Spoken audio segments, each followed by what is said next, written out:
coinciden todos en una misma época. Básicamente coinciden estos reyes que consideramos grandes, porque es el momento, después de la peste negra, cuando se consolidan los poderes reales. Básicamente, los reyes comienzan a tener más poder en relación a, digamos, tras el quiebre, podríamos decir, de la sociedad feudal post-peste negra. Esa sociedad feudal atomizada va a quebrarse básicamente porque en la peste ni los señores feudales ni la iglesia pudieron dar respuesta a la situación, a la hecatombe que va a significar la peste negra. Y hablamos ya de Carlos V, hablamos de Francisco I, y hoy es el turno de Enrique VIII.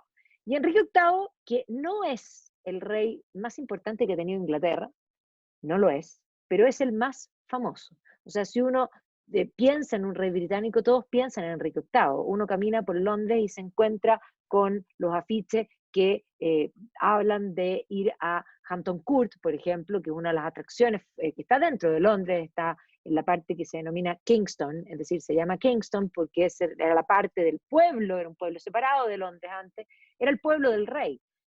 Y efectivamente este palacio magnífico, que no era de Enrique VIII, era del cardenal Wolsey, que era su gran asesor. Él lo va a construir. Y cuando Wolsey entra en desgracia con Enrique VIII, decide, para volver a ganar su gracia, regalárselo. No era malo el regalo, hay que decir que es un palacio que además está a orillas del Támesis, y por lo tanto uno podía partir de Londres navegando por el Támesis y llegar a Hampton Court, una real maravilla. Entonces, hoy día en Londres uno piensa generalmente en Enrique VIII. Enrique VIII, sin duda, es probablemente de los que más se ha escrito, y de los que más se ha escrito por muchas razones, porque, como decíamos, tiene condimento para construir una gran historia. Este Enrique es el segundo monarca de una dinastía nueva, que va a ser la dinastía Tudor, así que yo voy a contar también toda la historia de cómo los Tudors llegan al gobierno, y va a ser en el fondo la segunda generación, y luego sus hijos van a gobernar, y finalmente después de sus hijos se va a extinguir esa monarquía y van a empezar a reinar después de ellos los Estuardos.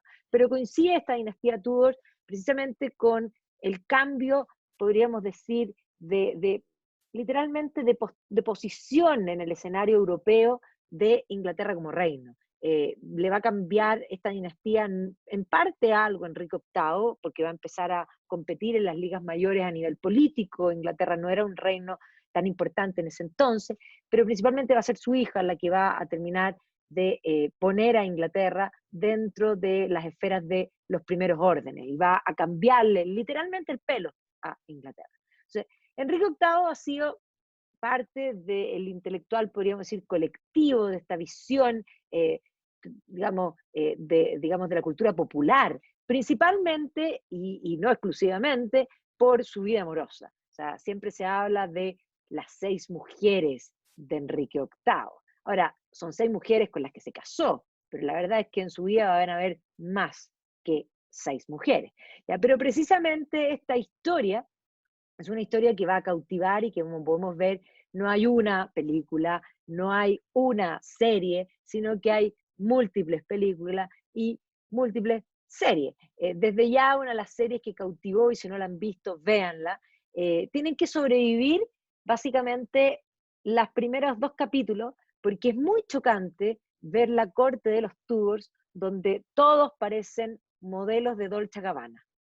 Pero una vez que ya uno asume eso, es una muy buena serie. Y Jonathan Rhys-Meyer, sí, es demasiado buen mozo para ser Enrique VIII, pero lo hace extraordinario. Y por lo demás hay que decir que Enrique VIII joven no debe haber sido feo, pero además de haber sido inmensamente interesante. Era un príncipe ilustrado, un príncipe tremendamente culto, era un hombre de arte, de letra, de poesía, componía música, pero además era un hombre de deporte, era inmensamente atlético, así que debe haber tenido muy buena, digamos, bastante buena pinta, digámoslo así, en buen chileno, porque además era muy grande, o sea, era inmenso. Después, con el tiempo, va a ir ganando importancia, ya no solo en altura, porque se va a mantener esa altura, sino que va a empezar a crecer, podríamos decir, para los lados, particularmente después de sufrir una herida en su pierna, que le va a impedir practicar deporte. Y evidentemente eso va a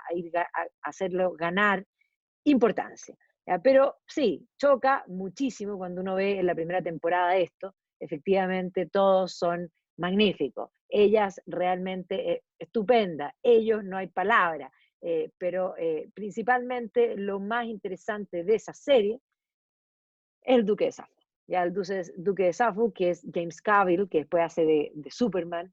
De Superman se ve bien, pero vestido del siglo XVI, o sea, a todas las mujeres que están viendo esto no pueden seguir sin verlo porque es realmente una prueba fehaciente de la existencia de Dios sobre este mundo. Así de simple. Entonces, esta serie es buenísima, tiene varias temporadas y es adictiva. Eso que uno termina la primera temporada y termina y dice, no, y tiene varias temporadas y es muy, muy buena. Esta otra, Wolf Hall, que está basado en una novela, es mucho mejor en cuanto a contenido, porque estas son las intrigas básicamente de la corte. Algo que vale la pena ver sobre todo hoy día, porque ahí uno comprende que la política ha sido exactamente igual como es hoy día siempre. ¿Ya? Y por lo tanto, las intrigas políticas con aquí el que es también el Sergeant Brody, digamos en la serie Homeland, hace de Enrique VIII, también lo hace muy bien, él es muy, muy buen actor, pero vemos que hay muchísimo. ¿Ya? Aquí está también, esta donde además aparece Sean Penn, entre otros, y aparece también la Emily Blunt, y aparece la Emma Bonham Carter, y varios, en el fondo también de la BBC, muy, muy buena producción. Película, mucha. Eric Bana hace también de Enrique VIII, que también es muy buen mozo para ser Enrique VIII, pero insisto que no era para nada. Y esa de las dos bolenas, hay la versión también en el fondo inglesa, y luego está la versión de Hollywood. O sea, son muchas, y hay más producciones. Aquí yo puse las más modernas, porque hay producciones de los años 60, que también tiene que ver con esta historia. Para que se hagan una idea, Enrique VIII, y no solo Enrique VIII, la corte completa, el cardenal Wolsey, y podríamos decir incluso en el fondo Thomas Cromwell, tienen Playmobil. O sea, Playmobil no solo tiene la corte, tiene a las 6 mujeres de Enrique VIII. O sea, esto es un poema, o sea, realmente extraordinario. Entonces, ¿quién es este personaje? Básicamente es el segundo de esta dinastía, que es la dinastía Tudor, una dinastía que va a iniciar con su padre, Enrique VII, y que va a culminar finalmente con sus 3 hijos, cada uno de sus hijos, hijos de distintas, digamos, mujeres. De sus 6 mujeres, 3 de ellas van a tener hijos y esos 3 hijos van a gobernar como monarcas británicos. O sea, esta es la casa Tudor, y obviamente que Enrique VIII aparece con todas sus mujeres, y sus 3 hijos van a ser los que van a gobernar. Como yo les decía, la dinastía Tudor y este llamado, porque generalmente hemos hablado todo este ciclo en torno al Renacimiento, el Renacimiento se explica por la peste negra, por la hecatombe que esto va a producir, por el auge económico que va a venir después de la peste, que va a explicar ese lujo que hemos tratado de estar construyendo en forma constante en el tiempo. Pero además no solo el lujo, sino que por la peste, debido a la peste, se van a inventar, y esto es muy importante, tecnologías nuevas, y lo hablamos cuando vimos a Lutero, de que Lutero había sido el primer hombre que había hecho publicidad, que había de alguna manera imprimido y circulado sus ideas. Pero estas ideas no solo las toma Lutero, no solo circula Lutero, sino que la intelectualidad, las ideas intelectuales van a estar disponibles y por lo tanto vamos a poder hablar de un mundo que va a comenzar a cambiar esa concepción. Esto es la revolución de las ideas, de los libros disponibles, que evidentemente tiene que ver, y esto es bien importante para nuestro personaje, con la reforma, que obviamente también va a ser consecuencia de muchos de estos cambios. Lutero primero, que va a publicar, va a imprimir, va a circular sus 95 tesis, y posteriormente el propio Juan Calvino, que también va a imprimir su institución, digamos, de la religión cristiana en Ginebra, y la va a circular, y va a iniciar una nueva beta de la reforma. Y para efectos de Inglaterra nos interesa tomar la figura de John Knox, porque John Knox va a tomar las ideas de Calvino y va a iniciar una reforma en Escocia. Por lo tanto, Escocia va a entrar al mundo reformado con visiones de mundo de corte calvinista. O sea, el calvinismo se gesta en Ginebra. Desde Ginebra penetra Francia, o sea, Francia va a tener todos los capítulos de la guerra de religión que se van a dar posteriormente a la reforma, contra los llamados hugonotes, que son estos reformados, que se debe a esta acción o a esta penetración de las ideas calvinistas que provienen desde Ginebra a través de Calvino. Calvino era francés, pero es expulsado de Francia y hace su reforma en Ginebra. Y desde Ginebra, la vertiente de John Knox va a llegar a Escocia. Y es importante porque las ideas religiosas reformadas que se van a instalar en Escocia, posteriormente van a penetrar también Inglaterra. Ahora voy a retroceder un poco en el tiempo para poder necesito hacer entrar dos cosas, presentar a la familia Tudors, de dónde sale, y explicar cómo, de alguna manera, Enrique VII llega al poder. El siglo XIV es un siglo complejo no solo por la peste, sino que también por las guerras. La guerra de los 100 años va a ser una guerra que va a durar más de 100 años y va a ser un conflicto dinástico específicamente entre Inglaterra y Francia. Y ese periodo también es paralelo, porque se pelean al mismo tiempo, va a haber un conflicto dinástico específicamente en la casa reinante de Inglaterra, que eran los Plantagenet. Los Plantagenet se van a dividir en la llamada Guerra de las Dos Rosas. Yo siempre me río porque la gente que peleó la Guerra de los 100 años nunca supo que peleó la Guerra de los 100 años, eso es una invención historiográfica. Pero la gente que peleó la Guerra de las Dos Rosas tampoco supo que peleó la Guerra de las Dos Rosas. Básicamente va a haber un conflicto familiar en el marco de esta familia Plantagenet. Y esto se va a iniciar después de que Eduardo III, y este Eduardo III es el que inicia la Guerra de los 100 años, él va a ser el que va a querer reconquistar, porque cuando Francia trata de tomar el último enclave que quedaba británico en Francia, que era la Gascuña, él va a querer, va a arremeter, y la primera fase de la Guerra de los 100 años se llama la Guerra Eduardiana. Y este hombre era hijo de, en el fondo, la hija del rey de Francia. Y el conflicto inicia porque él, cuando se extingue la dinastía Capeto, él era la persona que podía reclamar el trono francés. Y los franceses no van a querer que el rey británico sea rey de Francia y van a elegir a un primo más lejano que va a ser Valois. Y por lo tanto él va a iniciar esta guerra porque en realidad el trono de Francia le correspondía a él. Este hombre va a tener varios hijos, como pueden ver ustedes. ¿Ya? El hijo mayor, el príncipe de Gales, que era el príncipe negro, va a morir en el campo de batalla. Y él tiene varios hijos, hombres, que están después. Entonces, aquí si nosotros vemos, está el duque de Clarence, está en el fondo el duque de Lancaster, ¿ya? Que era Juan de Gante, ¿ya? Y aquí vemos el duque de Gloucester, ¿ya? Y el duque de York. ¿Ya? Pero él, en vez de elegir a los otros hijos, él va a elegir que su nieto, el hijo del príncipe negro, sea el rey. Y eso explica que Ricardo II, que era un niño, era un adolescente, se convierta en rey de Inglaterra, que le va a tocar enfrentar las rebeliones de campesinos que vienen justamente en estos periodos, va a ser usurpado este joven por un primo, por el hijo de Juan de Gante, que era uno de los tíos, digamos así. Pero no va a ser Juan de Gante, sino que va a ser su primo, Henry Bolingbroke. Y Enrique Bolingbroke va a tomar el poder, él va a ser Lancaster, lo que se llama Duke of Lancaster, y por lo tanto va a ser Lancaster, ¿ya? Y en el fondo va a tomar el poder y se va a convertir en Enrique IV. Y entonces aquí vamos a ver que esta casa de Lancaster va a gobernar con 3 reyes, y después van a venir de la línea de los otros hermanos, de la línea de los York, y por eso se habla de los Lancaster y los York, que son son ramas de esta casa que eran los Plantagenet, ¿ya? Van a gobernar después también, van a haber básicamente 2, pero este es un momento, no va a ser casi rey, son 2 reyes en realidad. 3, pero este no se lo considera generalmente porque no va a alcanzar a gobernar. Entonces, esta es la famosa Guerra de las Dos Rosas. Y lo que nos interesa para explicar a los Tudors es que los Tudors son una rama, una escisión de los Lancaster. Y ya voy a explicar por qué. Henry Bolingbroke va a usurpar a Ricardo II y su hijo, Enrique V, es considerado el rey más importante de Inglaterra, o sea, un rey famoso, un rey épico, un rey mítico. ¿Ya? Este rey al que va a escribir Shakespeare las obras históricas, Enrique V, que lo muestra como el mejor rey.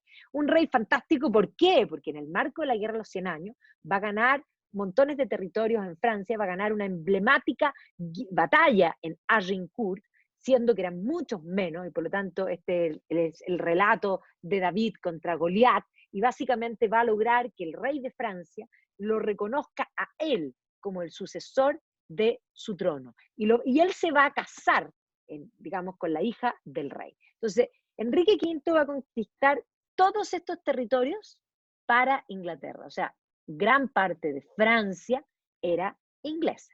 Y el rey de Francia, que en ese momento estaba loco, era un rey loco, Carlos VI, que era en el fondo el amado, que va a pasar a ser conocido como en el fondo el loco, la folie, va a tener que aceptar este tratado, va a tener que dejar fuera a su hijo, que es el famoso Delfín, que después va a querer, al que va a tomar Juana de Arco para convencerlo de coronarse, y precisamente Enrique V se va a convertir en este emblema. Y por eso esto ha sido tan representado. Aquí está Laurence Olivier haciendo Enrique V, aquí está Kenneth Branagh haciendo Enrique V, y efectivamente la obra de Shakespeare ha sido interpretada, y todos quieren ser Enrique V. ¿Ya? Es más, aquí vemos a Jude Law, y la última entrega, si la pueden ver en Netflix, está esta película que se llama The King, que precisamente cuenta esta historia de Enrique V con Timothy Chalamet, que hoy día está muy de moda en las adolescentes, que hace de Enrique V, y que cuenta este periodo de Agincourt y posteriormente su matrimonio con Catherine de Valois. Catherine de Valois era la hija del rey loco. Por lo tanto, se casa con la hija del rey de Francia y él queda convertido en el heredero del rey de Francia. Y ahí su descendencia, por lo tanto, la promesa de que los reinos queden unidos. Es más, el propio Shakespeare nos dice que este matrimonio fue un matrimonio que se enamoraron, y ahí tuvieron un hijo rápidamente, y todo iba fantástico y parecía de color de rosa, pero se muere Enrique V. Y a la muerte de Enrique V, en el fondo todo queda un vacío, porque digamos, el hijo tenía 9 meses, y aunque van a tratar de coronarlo, posteriormente también rey de Inglaterra y rey de Francia, en ese momento aparece Juana de Arco, y Juana de Arco da vuelta al espíritu de Francia, y finalmente los ingleses pierden la guerra. Pero cuando muere Enrique V, la viuda, y eso es lo que me interesa, Catherine de Valois, la viuda de Enrique V, y como pueden ver, de ella se ha escrito mucha novela rosa, porque su vida es absolutamente para novela rosa. Esta viuda, hija del rey de Francia, mujer del rey de Inglaterra, de ese rey, de Enrique V, se va a ir a vivir a Gales. Y en Gales se va a meter con un sirviente de la corte, Owen Tudor. Así que el origen de los Tudors es bastante poco elegante, hay que decirlo con todas sus palabras. Y efectivamente de esta unión, que después en el fondo van a terminar casándose, legitimando esta unión, es más, dándole títulos, básicamente consiguiendo títulos para Owen Tudor, van a venir varias generaciones, Owen primero, Jasper después, y después van a ser este Enrique, que se va a convertir después en Enrique VII, este Enrique Tudor, que era una rama menor de los Lancaster, porque venían de Catherine de Valois, que había sido la mujer de Enrique V. Así que aquí vemos precisamente cómo van a ir mejorando su situación, y van a conseguir títulos, van a ser Earl of Richmond, ¿ya? Y aquí vamos a ver cómo los Tudors van a ir vistiéndose, cambiando un poco ese origen. Precisamente el hijo de Catherine de Valois, que era Enrique VI, que era el rey digamos, de Inglaterra, se va a volver loco. Va a heredar del padre, digamos, del abuelo, va a heredar la locura de ese rey francés que se había vuelto loco, el rey inglés también se va a volver loco. Y por lo tanto va a haber una pugna de política por tratar de salvar al reino de esta situación, y finalmente va a aparecer esta figura que va a ser Richard Neville, que finalmente que se lo denomina The Kingmaker, ¿ya? Y el Kingmaker va a terminar usurpando, en el fondo lo van a tomar prisionero, va a sacar a este rey loco, y van a poner finalmente a este Eduardo IV, que va a ser de la familia York, que también son Plantagenet, ¿ya? Pero eso va a implicar que los York comiencen a gobernar. Este Eduardo IV se va a casar con Elizabeth Woodville, que era una mujer casada y no de origen elegante, y que va a ser todo un escándalo y que va a provocar tensiones políticas, y que también tiene serie, hay una serie que se llama La Reina Blanca de Sars, donde el hijo de Jeremy Irons, el hijo de Jeremy Irons, hace precisamente Enrique.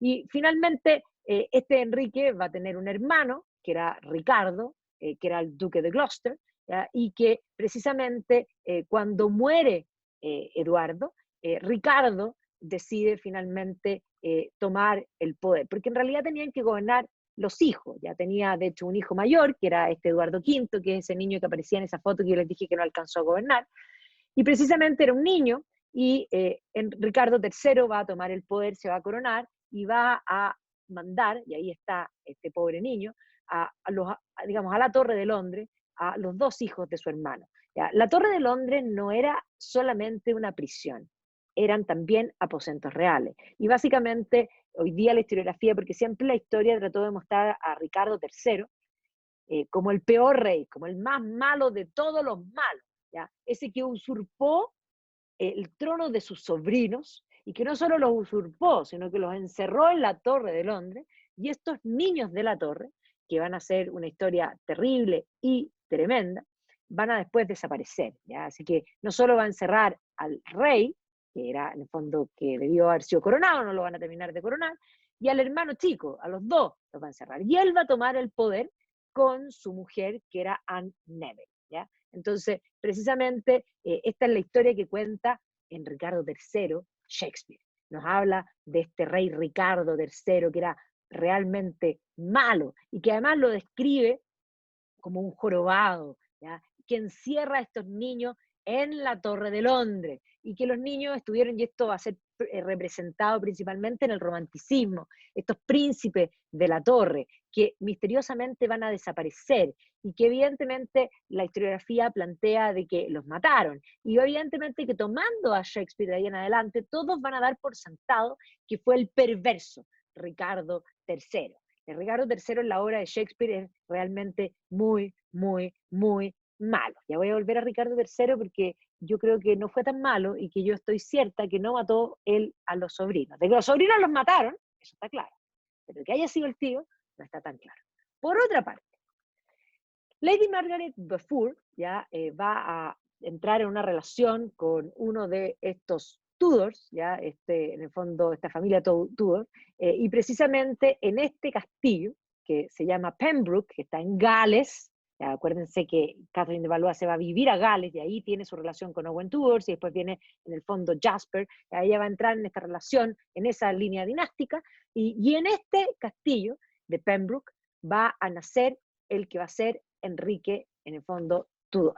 Y Enrique Tudor va a ser cuidado por su tío, que es Jasper, que de hecho vamos a ver que precisamente la madre, digamos, de Enrique, después va a tener probablemente una relación también con Jasper. Jasper va a ser muy cercano, incluso hay dudas de que haya sido hijo de su padre, porque muere, y que haya sido hijo del hermano. O sea, hay ahí varios paños que no quedan claros. En un mundo sin ADN, esas cosas podían suceder. Y precisamente debido a que eran un potencial de la línea de sucesión, lo van a mandar fuera de Gales, lo van a mandar a estudiar en el fondo a Francia, y él va a crecer fuera de Inglaterra. Pero su madre estaba empeñada, ¿ya? Margaret de Beaufort, de que ese hijo fuera, en el fondo, el próximo rey de Francia. Era una carta para la línea, en el fondo, de los Lancaster, y por lo tanto van a planificar la idea de hacerlo volver para enfrentarse a este rey Ricardo III, que era considerado en el fondo un usurpador, ¿ya? Y entonces va a venir de vuelta de Francia, va a llegar a Gales, va a aparecer como la nueva figura artúrica. Arturo nunca fue rey, el rey Arturo no existió como rey, pero es una figura mítica que se inspira en un líder galés, un líder principalmente del mundo celta, que detuvo a los sajones por una generación. Y la leyenda siempre hablaba de que Arturo iba a volver. Y por lo tanto, este príncipe, que era un príncipe de Gales, era presentado como el nuevo Arturo. De hecho, este príncipe, que nunca había vivido en Gales, va a reclutar ejércitos en Gales, va a recorrer todo el país de Gales antes de volver a Inglaterra y enfrentarse con el rey, Ricardo III, en el campo de batalla, en una batalla crucial que va a ser la batalla de Bosworth. En el pleno campo de batalla, Enrique VII encuentra al rey, a Ricardo III, le da muerte a Ricardo III, es más, Shakespeare nos dice que la corona cayó, y encuentran la corona entre medio del campo, y se la ponen y lo coronan ahí, en el campo de batalla. Así que Bosworth es este momento de punto de inflexión, de cambio, y de fin, el fin finalmente de esta guerra de las dos rosas, donde este Enrique VII se corona ahí en el campo de batalla, y se convierte en el nuevo rey. Ahora, aquí viene la gran pregunta. Enrique VII está en la serie, ¿ya? Enrique VII cuando llega a Londres, y aquí viene la pregunta, ¿habrá sido Ricardo III, el tío, el que mató a los niños de la torre? Yo creo que no. Yo creo que lo que sucedió es que Enrique VII, que no tenía la ropa necesaria porque tenía un origen bastante dudoso, mató al rey en el campo de batalla, que era el tío. El tío había albergado, y yo creo que sí, había puesto a los niños en la Torre de Londres, que eran aposentos reales y no los tenía en la mazmorra, en la prisión, para nada. Y que sí estaba guardando el trono de su sobrino. Y que efectivamente murió en Bosworth. Y Enrique VII, cuando Enrique VII llega a Londres, se encuentra con que en la Torre de Londres hay dos niños que básicamente tienen supremacía sobre él, tienen más derecho al trono que él. ¿Qué opciones había de que esos niños pudieran vivir? O sea, los niños los mataron, pero yo creo que no fue precisamente Ricardo III, sino que probablemente fue el mismo Enrique VII. Este es el primer Tudor.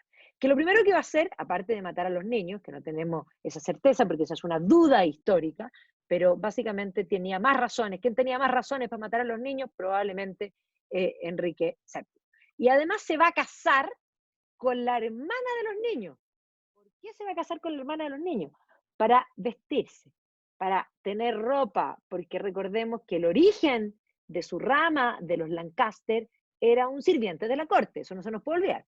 Entonces él se va a casar con Elizabeth de York, y aquí está, en el fondo, en la otra serie de Sartres, que se llama The White Princess, una es la reina blanca y la otra es la princesa blanca. Cuenta esta historia, precisamente, de Enrique VII y digamos, de Isabel de York. Y aquí vemos precisamente que hoy día, esto fue hace pocos años, esto ha sido hace como 5 años atrás, cerca de Leicester, encontraron en un estacionamiento, digamos, levantaron el pavimento y, digamos, estudiosos planteaban que ahí había tenido lugar la batalla de Bosworth, y encontraron varias osamentas de muertos, y por lo tanto con eso comprobaron, pero encontraron estos huesos, que llegaron a la conclusión de que son los huesos de Ricardo III. Es más, Shakespeare tenía razón, era jorobado, ¿ya? O sea, queda clarísimo que sí era jorobado. Ahora, Shakespeare va parte de la idea de que no es jorobado bueno, y por lo tanto lo convierte en un villano. Y con este cráneo, este es el retrato de Ricardo III de la época, se reconstituyó su imagen, y esta es la imagen que se reconstruyó, ya que básicamente muestran este hueso que era bien, tenía una escoliosis grave. Y obviamente aquí está en las representaciones, en el fondo de las obras de Shakespeare, donde Ricardo III es representado también por grandes actores. Pero miren, por favor, este es el verdadero Ricardo III. Así que Shrek toma al malvado, Lord Farquaad, y le pone la cara, literalmente, a Ricardo III. Bien interesante eso, porque pasa a la historia como este rey malvado. Pero hoy día hay varios libros que plantean esta idea de que en realidad no fue malo. Good King, Richard, era un buen rey, hoy día hay toda una línea ricardiana que lo defiende, y esta idea de esta mitología. Pero para efectos prácticos, Enrique VII se convierte en el primer monarca de la dinastía Tudor, que se casa con Elizabeth de York, y que une esta idea de la casa de los Lancaster con la casa de York, y constituye esta nueva rosa que viene a unir nuevamente a Inglaterra, el nuevo Arturo, la leyenda artúrica, él la va a usar. Yo vengo de Gales, yo soy el verdadero Arturo que une a Inglaterra y crea esta nueva rosa de los Tudors. Y vamos a ver que va a usar la rosa Tudor como política y va a llenar de rosas todo. Cuando uno recorre Inglaterra, uno se da cuenta que los Tudors gobernaron poco tiempo, pero que la propaganda política quedó por todas partes. Y precisamente cuando uno mira por donde uno mire. De hecho, la rosa se va a convertir en el emblema de Inglaterra para siempre. Pero esta rosa Tudor está coronando los techos de múltiples, en el fondo, edificaciones, y está en forma permanente, está en las rejas, está digamos, cuando uno mira de pronto edificios y se encuentra con los ladrillos, ahí también está presente, está en los pisos, ¿ya? Está obviamente en todas estas baldosas, en los distintos lugares, están los escudos, y aquí podemos ver esto lo va a hacer Enrique VIII después, esto va a ser en Cambridge, él va a terminar la Trinity, digamos, el Trinity College de Cambridge, y aquí va a poner precisamente las rosas Tudors coronadas. ¿Ya? Y además aquí uno se da cuenta que, porque esto hay que comprender la heráldica, este es Enrique VIII, ¿ya? O sea, básicamente, y aquí vamos a ver que aquí está Castilla, ¿ya? ¿Y por qué Castilla? Porque en el fondo Catalina de Aragón va a ser hija de los reyes católicos. Entonces vamos a ver que los manuscritos van a estar llenos de rosas. Es más, Enrique VII no le va a tocar tan fácil, porque al poco tiempo que él asume va a aparecer un hombre que dice ser uno de los príncipes de la torre, el hermano menor, que en realidad se llamaba Perkin Warbeck y que era un impostor, pero va a tratar de hacer un golpe y finalmente se va a probar. Entendamos que no había ADN, y además a él lo van a entrenar con varias informaciones que no tenía por qué saber, y va a haber gente que lo va a seguir, pero efectivamente esta rebelión de este usurpador de Perkin va a ser controlada por Enrique VII. De hecho, hoy día se recuerda, siempre los pubs recuerdan toda la historia de Perkin Warbeck, es precisamente este intento de tomar el poder, donde políticos utilizan a este joven y le enseñan una serie de cosas para reclamar supuestamente el trono. Entonces aquí también está la propaganda, la unión de las casas de Lancaster y de York, y la creación de la unidad de Inglaterra en conjunto con la casa de los Tudors. Lo más decidor de todo es esto. Esta es la mesa redonda que está en el hall de Winchester, que se presenta como la mesa redonda del rey Arturo, que es hecha en esta época, obviamente. Y obvio que es hecha en esta época, porque ¿qué hay en el Se fue la centro? presentación. ¿Se fue? A ver, dejo de compartir. Vuelvo a compartir. ¿Ahí ven? Sí. Perfecto. Ya voy a dejar Bueno, esta es la mesa del rey Arturo, que está en el hall de Winchester, que se presenta como la mesa del rey Arturo y sus caballeros de la mesa redonda. O sea, es creada en esta época. Y sabemos que es creada en esta época porque en el centro de la mesa lo que hay es la rosa Tudor. Y arriba está Arturo, pero en realidad no es Arturo, es Enrique VII. Yo soy el nuevo Arturo. La leyenda artúrica va a ser usada en forma constante para hacer política. Y además hay que entender que precisamente Shakespeare, que va a escribir después, porque va a escribir en la época de Isabel I, o sea, también en los Tudors, pero después va a escribir todas estas obras históricas que va a ayudar a firmar a los Tudors, mostrando que el último de la casa York, en el fondo, había sido un rey terrible. Y vamos a ver que incluso hasta el día de hoy, en los 20, en el fondo, en la moneda de 20 pence, ahí uno encuentra también esta rosa Tudor, y vemos que los par también lo recuerda. Entonces, de esta línea va a venir nuestra figura. Enrique VIII va a nacer en este palacio en Greenwich, en Plasencia, el 28 de junio de 1491, y es el hijo de el tercer hijo, que esto es muy importante que sea el tercer hijo de Enrique VII y de Elizabeth de York, ¿ya? Y que obviamente era la hija de Eduardo IV y era la hermana de los príncipes de la Torre.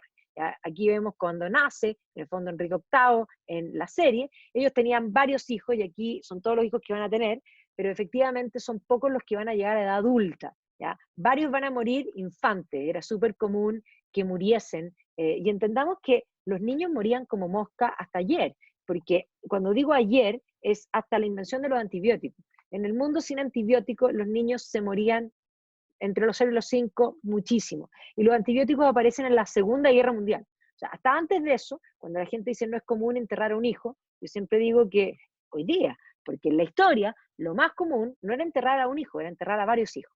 Y aquí vemos que Enrique VII va a enterrar a varios. Y van a llegar adultos 4, ¿ya? Y de hecho algunos van a morir también poco tiempo después. O sea, al final van a quedar 3 hermanos, ¿ya? Pero aquí vemos precisamente. Esta ilustración es súper importante porque aquí aparece su hermano mayor, que era Arturo. Le ponen Arturo. Al príncipe de Gales le ponen Arturo para utilizar más todavía la leyenda artúrica. Entonces, Arturo aparece aquí, el príncipe de Gales, y aquí aparece Elizabeth de York con una de las hermanas, y aquí arriba hay un niño jugando, ¿ya? Arriba de algo. Bueno, hoy día los estudiosos han llegado a la conclusión que probablemente esta es la ilustración más temprana de Enrique VIII. ¿Ya? Y Enrique VIII, básicamente, no estaba elegido para ser rey, y por lo tanto no lo van a educar para eso, sino que va a tener una muy buena educación, pero va a estar muy cerca de su madre, va a estar muy cercano a sus hermanas, a su madre. De hecho, hoy día varios teóricos creen que su madre fue la que lo educó, la abuela también va a ser muy cercana, y de hecho va a permanecer en el fondo muy cerca de la familia. Mientras tanto, Arturo, que era el príncipe de Gales, lo van a mandar a prepararse porque este estaba elegido para ser el rey. ¿Ya? De hecho, vamos a ver que los que van a sobrevivir la infancia son Arturo, que era el príncipe de Gales, Margarita, de María también vamos a hablar, por eso la menciono. Van a haber dos Marías Tudor, una es la hermana de Enrique VIII y otra es la hija de Enrique VIII. O sea, hay dos Marías Tudor, esta es la hermana, obviamente, ¿ya? Que va a ser después, se va a casar con el rey de Francia, ¿ya? Y que va a tener una historia también bastante sabrosa. Entonces, a Enrique lo van a elevar en varias ocasiones, de hecho, bastante pequeño, lo van a nombrar digamos, condestable del castillo de Dover, ¿ya? Y lo van a nombrar también, en el fondo, el Lord de los Puertos, fondo como protector, lo van a honrar con varias órdenes, lo van a nombrar caballero de la Orden de Bath. Posteriormente también lo van a nombrar de la Orden de San Jorge, que es la Orden de la Jarretera, que es una orden muy importante, y por lo tanto Enrique también va a ser parte de este mundo. Y también lo van a nombrar mariscal en el fondo de Inglaterra y Lord Teniente de Irlanda. Pero no solamente va a recibir, en el fondo va a ser ensalzado por los ingleses, sino que el emperador del Sacro Imperio Romano Germánico, que era Maximiliano de Habsburgo, lo va a honrar con la orden del Toisón de Oro, ¿ya? O sea, va a ser elevado y honrado con varias distinciones.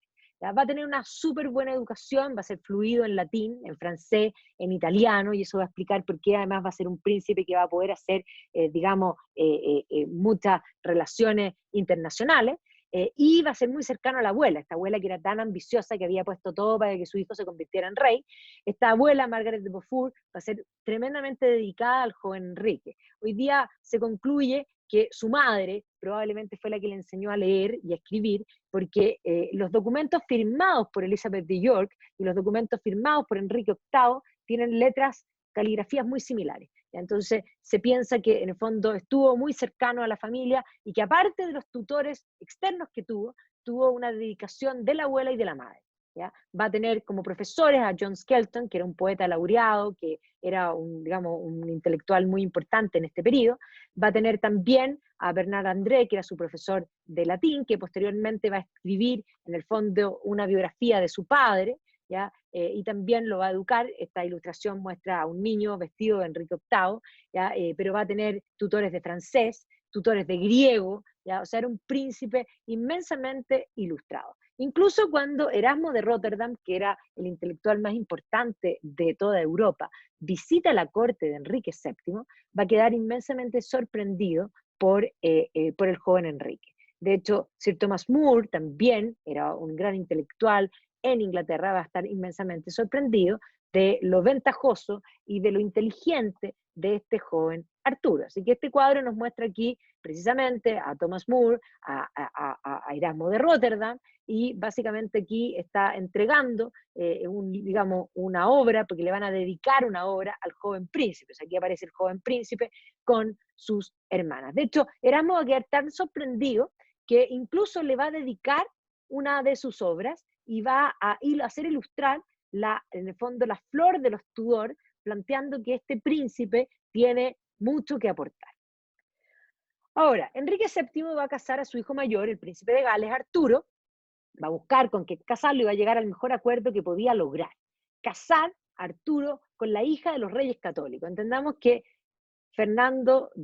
Isabel de Castilla y Fernando de Aragón, los llamados reyes católicos, habían logrado unificar sus reinos y habían terminado en el fondo de conquistar incluso Granada, y por lo tanto se había iniciado la creación de lo que va a ser España. Además habían llegado después al Nuevo Mundo y por lo tanto todavía se van a demorar en saber que es un Nuevo Mundo, pero efectivamente España era el reino más importante de Europa. Así que este matrimonio era precisamente un matrimonio fantástico, porque cuando uno busca novias políticamente, las novias tenían que aportar una dote, y la dote de Catalina de Aragón era inmensamente sabrosa. Se van a hacer tapices, este tapiz muestra a Arturo con Catalina de Aragón, se van a hacer poner en la catedral, en el fondo en la catedral de Canterbury, se hace poner por una parte aquí el emblema real, se hace poner el emblema de Arturo, y aquí se hace poner a Castilla para mostrar esta unión entre, en el fondo, Arturo, el príncipe de Gales, y Catalina de Aragón. Hay otra serie de zars que se llama La princesa española, ¿ya? Y aquí se cuenta precisamente esta unión de Catalina de Aragón, primero con Arturo, ¿ya? Arturo de hecho, se van a casar, ya van a partir en el fondo a Gales, era bastante común de eso, y básicamente en la luna de miel se va a morir Arturo. Así que efectivamente vamos a ver aquí que la situación va a ser complicada, se van a casar en la Catedral de San Paul, que era para ese entonces una catedral gótica, no era como la que vemos hoy día, ya porque eso se va a construir después de que Londres se quema. Pero Arturo se va a morir de una infección en 1502 y de hecho aquí va a venir un problema, porque los reyes católicos le van a decir a Enrique VII, devuélvame la dote. Enrique VII para ese entonces ya era viudo, y se le va a ocurrir, porque no podía devolver la dote porque se había gastado la dote, así de simple. Y por lo tanto va a proponer él casarse con Catalina de Aragón, el rey. Isabel la Católica no va a estar de acuerdo, y Isabel la Católica va a proponer una solución a este problema, y va a empezar a aparecer la idea de que por qué no se casa con el hermano menor, ¿ya? Y por lo tanto se va a firmar en el fondo un tratado para establecer este compromiso de este matrimonio de Catalina, que había quedado viuda, con el hermano de Arturo, que era más chico que Catalina, que era Enrique VIII, o sea, que va a ser Enrique VIII después, ¿ya? Entonces, además van a pedir una dispensa papal, pero Catalina va a decir que el matrimonio no fue consumado, y por lo tanto, si no había consumación del matrimonio, el matrimonio no se considera como un matrimonio tal, porque la consumación es lo que hace que el matrimonio finalmente se una, y finalmente van a conseguir una dispensa de consanguinidad, ¿ya? Y con eso, en el fondo, queda, digamos, este acuerdo hecho. Pero Isabel la Católica no estaba muy de acuerdo, y no va a ser sino hasta la muerte de Isabel la Católica, donde se va a cumplir este acuerdo en el fondo final, y a la muerte en el fondo también, también había muerto, yo le había dicho Elizabeth de York, que había muerto en 1503, precisamente aquí se van a dar estos barajes, y la pobre Catalina quedó viviendo en Inglaterra sin saber mucho qué iba a hacer de su vida, mientras los políticos se ponían de acuerdo de su vida, y precisamente ahí se va a morir el rey, y cuando se muere Enrique VII en 1509, el joven Enrique VIII se iba a convertir en rey, y ahí va a ser el momento en que definitivamente ya Fernando de Aragón va a encontrar que este matrimonio ahora sí es interesante, y por lo tanto van a aceptar que se cumpla este acuerdo. Y así va a ser como la pobre Catalina de Aragón, que había quedado literalmente en una tierra de nadie, en un país ajeno, va a terminar casándose con Enrique VIII. Entonces aquí vamos a ver cómo se organiza el matrimonio, ¿ya? Y precisamente el nuevo rey, y aquí aparece Enrique coronándose, Tudor, con también la unión con la idea digamos, de Castilla, ¿ya? Y Enrique de alguna manera va a convertirse en un rey inmensamente cristiano, era un rey también humanista, que estaba muy interesado además en los deportes. Esta es la cancha de tenis que habíamos hablado al comienzo. Enrique VIII, de hecho, jugaba en tenis en distintos lugares, y en Hampton Court tiene una cancha de tenis. Y precisamente es una cancha que parece más squash, pero no tiene todas las murallas y es bastante más flaquita, ¿ya? Digamos, le gustaba cazar, le gustaba jugar tenis, le gustaban las apuestas, le gustaban las justas. Era un príncipe interesante, entretenido, y de hecho Catalina, siendo que era mayor que él, estaba bastante encariñada con él, y Enrique también estaba bastante encariñado inicialmente con Catalina, la corte, y todo parecía ir bastante bien. Entonces, precisamente una vez que él asciende al trono, va a ver que la persona de William Warham era quien dirigía los asuntos de Estado, pero va a aparecer una figura que va a ser muy importante para la corte de Enrique VIII, que va a ser Wolsey. El cardenal Wolsey era literalmente un self-made man. Era hijo de un carnicero que había logrado hacerse una carrera dentro del mundo eclesiástico y que va a lograr ganarse la confianza de Enrique VIII. Y Enrique VIII le va a ir dando cada vez más prebenda y finalmente lo va a convertir en su gran consejero. ¿Ya? Así que el cardenal Wolsey va a ascender, podríamos decir, a costillas, podríamos decir, del rey.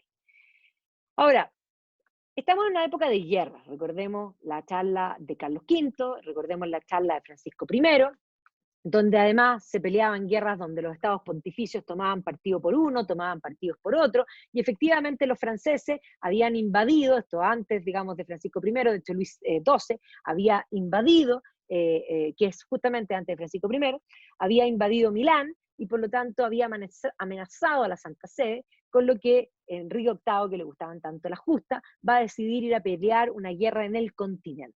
¿Ya? Estas son las armaduras de Enrique VIII, que están precisamente en la sala de las armaduras, en la Torre de Londres, en la Torre Blanca. Hoy día están, digamos, desplegadas todas las armaduras de Enrique VIII, con las que él va a ir a pelear al continente. Y él básicamente va a cruzar y va a tener una serie de triunfos, primero en Bélgica, donde va a construir una serie de edificaciones de defensa y ya se va a mostrar como un hombre bueno para la estrategia militar. Ahora va a tener también la suerte de que cuando él se va, su mujer, Catalina de Aragón, se va a tener que enfrentar a un intento de invasión de parte del rey de Escocia. Y Catalina va a ser de armas tomar y va a defender a Inglaterra impresionantemente. De hecho, cuando Enrique vuelve, es más, en ese minuto estaba enamorado de Catalina y además estaba inmensamente asombrado de la resolución de Catalina a enfrentarse con los escoceses y lograr ponerlos a raya.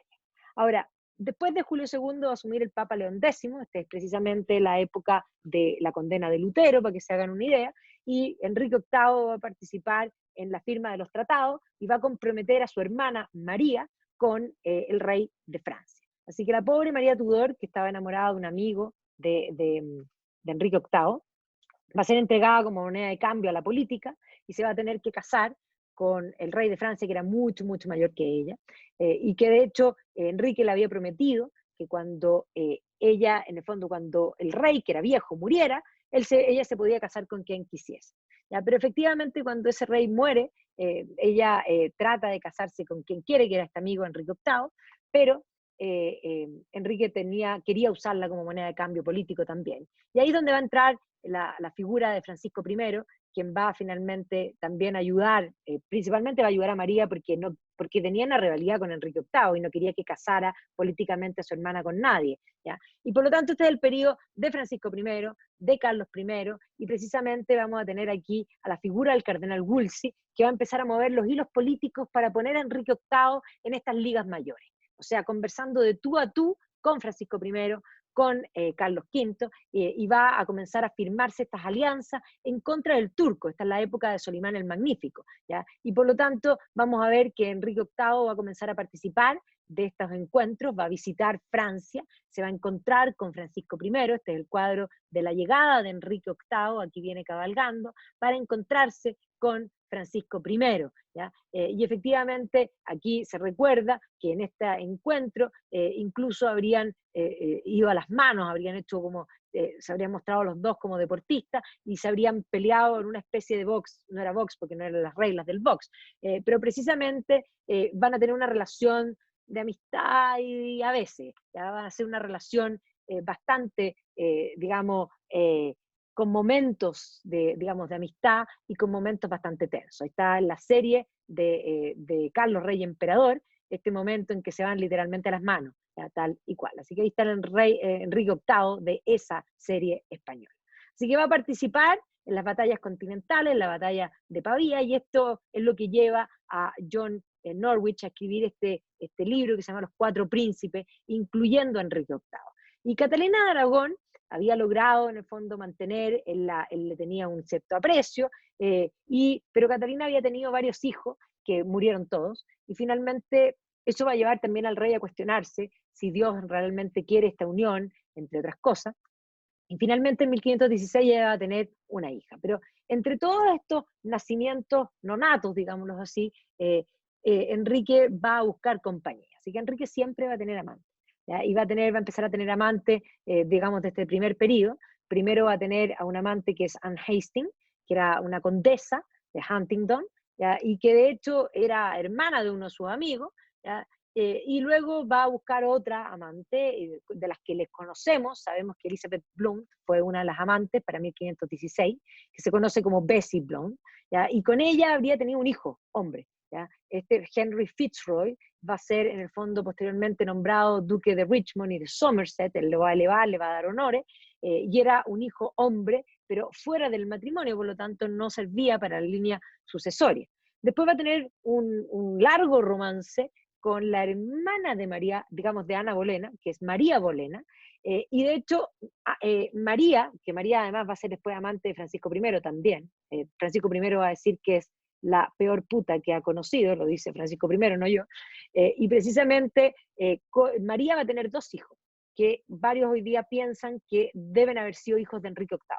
¿Ya? Por lo tanto, estos dos personajes que son Henry y Catherine Carey, porque después ella se va a casar y va a tener ese apellido, probablemente eran hijos de Enrique VIII. Y precisamente cuando Catalina finalmente tiene a esta hija, van a ser esta hija María, que se va a convertir en el fondo en la heredera, porque no había ley sálica en Inglaterra, no había ley sálica en Inglaterra desde muy temprano, la época normanda, porque el tercer normando, que es Enrique I, tenía un hijo y una hija, y cuando muere el hijo, él trata de convencer a los señores de que su hija, que era Matilda, gobierne, y por lo tanto se levanta la ley sálica y las mujeres podían gobernar. Matilda nunca se va a convertir en reina, pero esa puerta política va a quedar abierta. Sin embargo, lo que quería Enrique era un heredero varón, y va a empezar a acusar en el fondo de estos embarazos fallidos, entre otras cosas, y bueno, va a estar consolado con sus amantes. Pero el año 1519 es un año complicado porque muere el emperador del Sacro Imperio Romano Germánico, y por lo tanto los competidores para el trono eran, por una parte, ¿cómo se llama esto? Su nieto, que era Carlos V, y Carlos V también va a competir con Francisco I. Francisco I también quería ser, y va a gastar toda la plata de Francia para tratar de conseguir ser el emperador, y eso va a explicar la gran rivalidad entre los dos, pero el cardenal Wolsey se le va a ocurrir que por qué Enrique también no compite. El cargo del Sacro Imperio era un cargo electo, y por lo tanto los electores, ya que estamos tan a modo de electores hoy día, tenían que elegir a quién. ¿Ya? Aquí vemos una serie alemana de Maximiliano, y finalmente los electores van a tomar la decisión de que sea Carlos I de España. ¿Ya? Y precisamente esto va a complicar, digamos, todo el escenario, y va a aumentar la rivalidad con Francisco I. Y este periodo, aquí precisamente, va a ser el momento en que Enrique VIII comienza a perder la paciencia, primero porque se va a sentir humillado de que no tuvo ninguna opción, de que el cardenal Wolsey lo metió en esta situación, va a empezar a desconfiar de los consejos de Wolsey, y este es el momento en que él decide que quiere romper su matrimonio con Catalina de Aragón. ¿Qué había pasado? Bueno, simple. Como siempre, él había tenido amantes en la corte y había puesto sus ojos sobre Ana Bolena. Y Ana Bolena, la hermana de María Bolena, no le dio la pasada. Y el rey no estaba acostumbrado a eso. El rey estaba acostumbrado a poner sus ojos sobre una dama y que aquella cayera a sus pies porque era el rey. Y Ana no va a querer bajo ninguna circunstancia, pero le va a coquetear. Ella va a ser una mujer muy distinta al resto de las mujeres que Enrique había conocido. Estamos hablando de un periodo de grandes cambios. Pensemos que en 1519 se produce la elección, en el fondo este momento, o sea, la muerte de Maximiliano, y luego va a venir la elección, y la coronación de Carlos se va a demorar bastante, principalmente porque en 1520 Lutero rompe con la iglesia. Después de Lutero va a venir Calvino, después de Calvino va a venir John Knox, y de hecho vamos a ver que este es el periodo en que él empieza a conocer y a acercarse a Ana Bolena. De hecho, Ana Bolena era una mujer cercana a las ideas de la Reforma, ¿ya? Y por lo tanto comienza a plantearle ciertas ideas a Enrique. Pero Enrique en un primer momento va a hacer publicar y le va a pedir a Thomas More que escriba la defensa de los 7 sacramentos. ¿ya? Y va a escribir este documento, que es la aserción, digamos, de la defensa de los 7 sacramentos contra Martín Lutero, y por Enrique, digamos, Enrique VIII, y en el fondo Thomas More. Y esto va a hacer que el Papa le otorgue a Enrique VIII el título de defensor de la fe. Entonces, era defensor de la fe, el príncipe cristiano por excelencia, podríamos decir, y justamente aquí ya para 1527, o sea, va a esperar varios años, ya estaba absolutamente convencido de que él quería de alguna manera terminar con su matrimonio, sentirse libre. El problema era Ana Bolena, y por lo tanto comienza a establecer la idea de que su matrimonio no era válido porque iba contra el Levítico, y que básicamente porque era la mujer de su hermano, y manda al cardenal Wolsey para que consiga, en el fondo, una dispensa papal que lo libere de este matrimonio. Ya para hace mucho rato que cortejaba con Ana Bolena lo tenía encantado, era una mujer intelectual, una mujer que leía, una mujer que hablaba varios idiomas, una mujer que además conocía estas ideas, incluso las ideas de la Reforma, y que la hablaba con gran propiedad, y por lo tanto, el propio Enrique dice que tenía mente de hombre. ¿Ya? O sea, es decir, era un intelectual, iba a traer, y además no le da la pasada, y Enrique ya no podía más. Y es más, van a mandar a los argumentos para la disolución del matrimonio al Papa, Clemente VII, y Clemente VII le dice que en el fondo que no, que el matrimonio es válido. Precisamente va a llegar el cardenal Wolsey a Roma en un momento en que las tropas de Carlos V hacen el saco, como se llama, de Roma, saquean la ciudad de Roma, y el pobre cardenal Wolsey, que era el arzobispo en ese minuto de Canterbury, va a Roma, habla con el Papa y vuelve con la mala noticia, o con la buena noticia, mi rey, usted no está en pecado, su matrimonio es válido. Pero el rey no quería escuchar eso, el rey quería la nulidad, ¿ya? Y por lo tanto el rey va a culpar a que Wolsey no es capaz, y por lo tanto va a dejar de darle los favores. Wolsey estaba desesperado. Wolsey se va a acercar a Thomas More, esto es la serie Los Tudors, donde Sam Neill hace el cardenal Wolsey, y finalmente Thomas More va a tomar el cargo de Lord Chancellor, y precisamente Thomas More también era un ferviente contrario a la nulidad del matrimonio, y ya veía que esta era una estrategia de parte de Enrique VIII. Es más, se va a hacer un primer juicio sobre, en el fondo, sobre Catalina, y este juicio va a concluir que el matrimonio es válido, y esto va a molestar más a Enrique VIII. El pobre cardenal Wolsey va a empezar a perder el favor cada vez más, al punto que el cardenal Wolsey se va a acercar a Enrique VIII y le va a decir: le regalo mi palacio. Y este era el palacio, este es Hampton Court. ¿Ya? Le regalo mi palacio. Pero el rey se va a quedar con el palacio, pero no vuelve a recuperar el favor. ¿Ya? Y de hecho, una vez que ya Wolsey es sacado, porque Wolsey lo van a expulsar, se va a ir fuera, va a terminar muriendo aparte, se va a hacer un nuevo juicio de Catalina, va a conseguir en el fondo nuevos testigos para tratar de anular su matrimonio.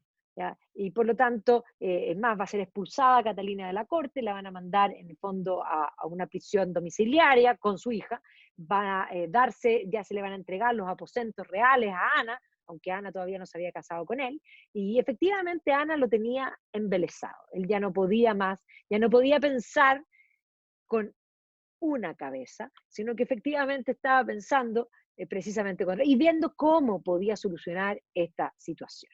Y se lo veía en la corte cotejar directamente con Ana Bolena, y abiertamente con Ana Bolena, pero Ana Bolena no, muy hábilmente, lo presionó, porque ella no quería ser la amante, ella quería ser reina. Y aquí aparece la figura de Cranmer. Cranmer le dice: yo tengo la solución. Nómbrese usted cabeza de la iglesia, rompa con Roma. Nómbrese usted cabeza de la iglesia. Nómbreme a mí arzobispo de Canterbury y yo le voy a dar el divorcio. Bueno, y así lo hacen. Eso va a ser precisamente la estratagema. ¿Ya? Y entonces, es más, se va a reunir con Francisco I. Francisco I lo va a apoyar, y era importante este apoyo, porque anular o terminar el matrimonio con Catalina de Aragón era la tía de Carlos V. Y por lo tanto esto iba a provocar un problema con España, y por lo tanto necesitaba flanquearse con Francia para poder tomar esta decisión. Y con eso, ya con Francia, con la espalda de Francia, Enrique VIII decide finalmente casarse con Ana Bolena.